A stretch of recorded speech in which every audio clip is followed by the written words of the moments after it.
नमस्कार, मैं डॉक्टर अतुल शाही। आज हम लोग एक नए टॉपिक विश्वविद्यालय शिक्षा आयोग की चर्चा करेंगे। जैसा कि आप सभी जानते हैं कि एक लंबे संघर्ष के बाद 15 अगस्त 1947 को अपना देश आज़ाद हुआ था।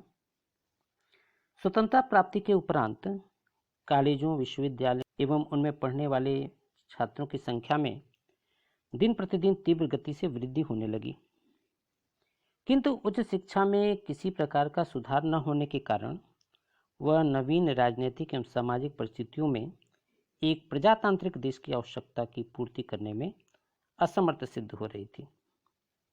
अतः देश के कर्णधारों नेताओं ने देश के पुनर्निर्माण के लिए उच्च शिक्षा का पुनर्संगठन करना अति आवश्यक समझा। इसी समय केंद्रीय शिक्षा सलाहकार board, central advisory board of education तथा अंतर विश्वविद्यालय शिक्षा परिषद, inter university board of education ने सरकार से एक अखिल भारतीय विश्वविद्यालय शिक्षा आयोग नियुक्त करने की सिफारिश की, जो कि नवीन आवश्यकताओं एवं मांगों के अनुरूप विश्वविद्यालय शिक्षा के पुनर्गठन के लिए सुझाव दे। सरकार ने इनकी सिफारिशों को ध्यान में रखकर 4 नवंबर 1948 में डॉक्टर सर्वपल्ली राधाकृष्णन की अध्यक्षता में विश्वविद्यालय शिक्षा आयोग की नियुक्ति की और उन्हीं के नाम पर इस आयोग को राधाकृष्णन आयोग या राधाकृष्णन कमीशन कहा जाता है। इस आयोग में कुल 10 सदस्य थे, जिनमें डॉक्टर सर्वपल्ली राधाकृष्णन आयोग के अध्यक्ष doctor Lakshman Swami Mudaliar, doctor sir James F Duff ये उप कुलपति डरहम विश्वविद्यालय के थे, doctor John Tigert America के भूतपूर्व शिक्षा कमिश्नर थे, doctor Zakir Hussain, doctor Tarachand, doctor Meghnath Saha, doctor Arthur Morgan, doctor Karmnarayan Bahl और श्री निर्मल कुमार सिद्धांत, जो कि आयोग के सचिव थे। आइए हम चर्चा कर लेते हैं कि इस आयोग की नियुक्ति के उद्देश्य क्या थे। विश्वविद्यालय शिक्षा आयोग की नियुक्ति के उद्देश्य के संबंध में स्वयं इस आयोग ने कहा था, भारतीय विश्वविद्यालय शिक्षा के विषय में रिपोर्ट देना और उन सुधारों एवं विस्तारों के संबंध में सुझाव प्रस्तुत करना जो देश की वर्तमान और भावी आवश्यकताओं के लिए वांछनीय हो।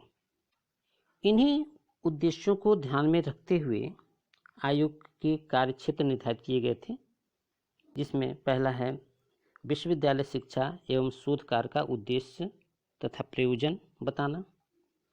दूसरा, विश्वविद्यालयों की व्यवस्था, संगठन, नियंत्रण तथा अधिकार क्षेत्र में वांछित परिवर्तन।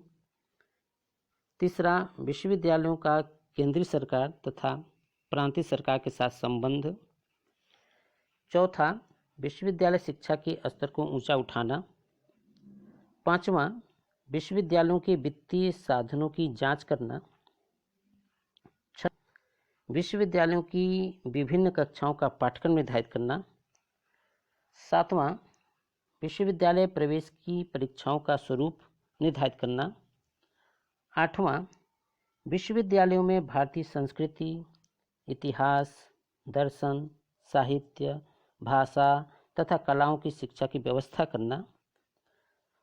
नौवां, नवीन विश्वविद्यालयों की स्थापना के आधार।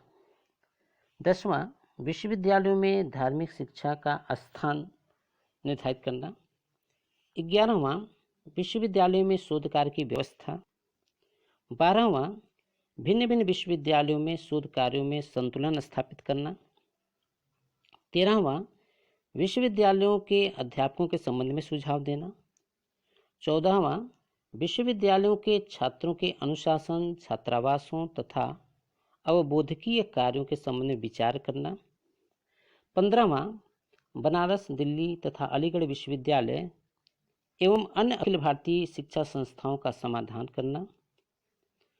और 16वां, विश्वविद्यालय शिक्षा की दृष्टि से अन्य कोई महत्वपूर्ण विषय। यह जो था राधाकृष्णन आयोग के कार्यक्षेत्र में था, जिसको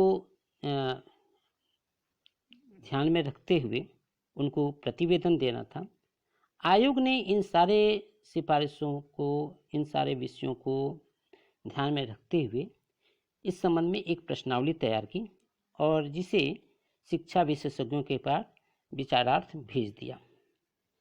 लगभग 600 विद्वानों ने इस प्रश्नावली के संबंध में अपने उत्तर तैयार करके उन्होंने आयोग को लौटा दिया और इन उत्तरों को ध्यान में रखते हुए आयोग ने 24 अगस्त 1949 रिपोर्ट सरकार के समक्ष प्रस्तुत किया